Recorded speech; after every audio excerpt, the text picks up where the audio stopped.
আয়োজিত আজকের এই উঠান বৈঠকের সম্মানিত সভাপতি, উপস্থিত এলাকার গণ্যমান্য ব্যক্তিবর্গ এবং আমার ভোটার ভাই বোনেরা, আসসালামু আলাইকুম। এখানে অনেক বক্তা ছিল, জামাল আমাদের বিল্লাল ভাই, জমির আলী, অনেকে ছিল, অনেকে বক্তব্য দিতে পারে না। আমি দুঃখিত, মাগরিব আজান মনে হয় 2-3 মিনিট পরে দিয়ে দেবে।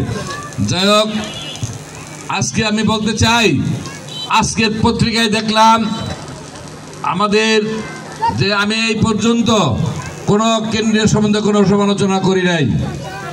জনাব রশিদ সাহেব উনি বলেছেন আমি নাকি বঙ্গবন্ধুকে কটূক্তি করেছি, প্রধানমন্ত্রীর সম্বন্ধে কটূক্তি করেছি। দেখাতে পারেন যে আমি কোথায় কি করেছি? পারবেন না। এটা এডিট করে নানান প্রযুক্তি ব্যবহার করে আমাকে বলছেন। আমি বঙ্গবন্ধুর আজকে 30 বছর যাবৎ মৃত্যুবার্ষিকীতে আমার সহযোগী থাকে এবং আমি প্রধান অতিথি হয়েও খিচুড়ি বিতরণ করি।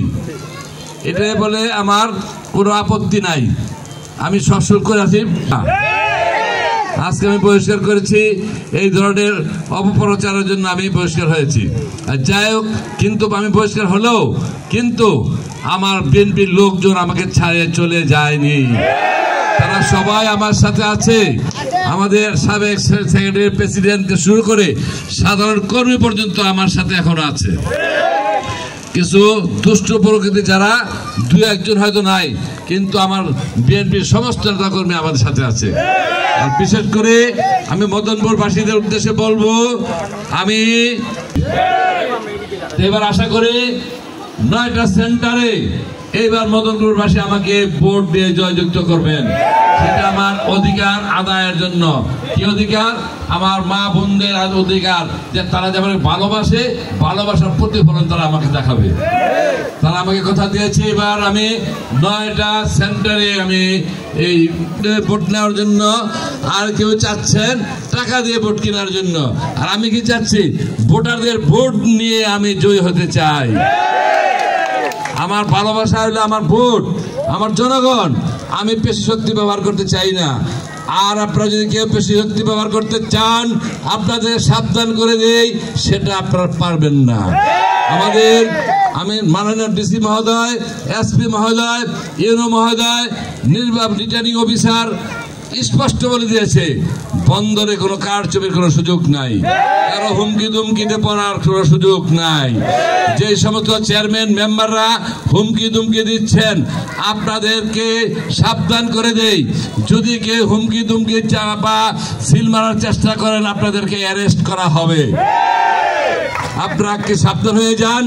এখনো গণতন্ত্র অধিকার ফিরে দিতে চেষ্টা করুন, যাতে জনগণ ভোট দিতে পারে, ভোটের অধিকার ফেরত পেতে পারে। সেই চেষ্টায় আপনারা জনপ্রতি যারা হয়েছেন বিনা ভোটে, তারা সেদিক দিকে তাকান, যাতে ভোটের অধিকার মানুষ পায়, সেই ব্যবস্থা আপনারা করেন। ভোট দেওয়া থেকে বিরত রাখবেন না। আমি মাননীয় জেলা প্রশাসনে প্রশ্ন করেছিলাম, জেলা প্রশাসক সাহেব, আমার ভোটাররা কি ভোট দিতে পারবে এবং ভোট থেকে বাড়িতে ফিরতে পারবে?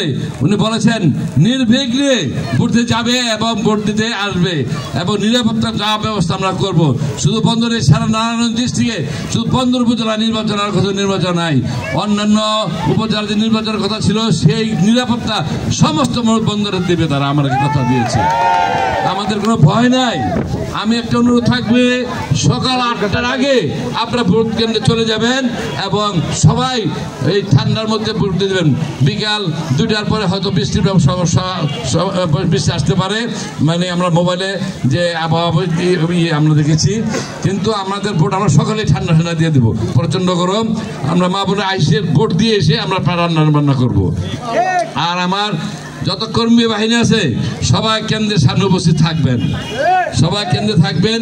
আর কিছু অংশ বাড়ি বাড়ি যাবেন, ভোটারদের নিয়ে আসবেন, ভোটার থেকে ভোট দেবেন, উৎসাহিত করবেন।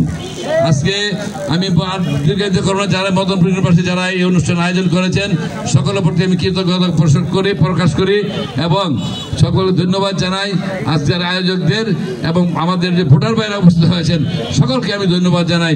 এবং আগামী 8ই মে সকলে একটি করে চিংড়ি মাছে ভোট দিয়ে আমাকে জয়যুক্ত করার আহ্বান রেখে আমি আমার বক্তব্য এখানে শেষ করছি। আল্লাহ হাফেজ। বাংলাদেশ জিন্দাবাদ।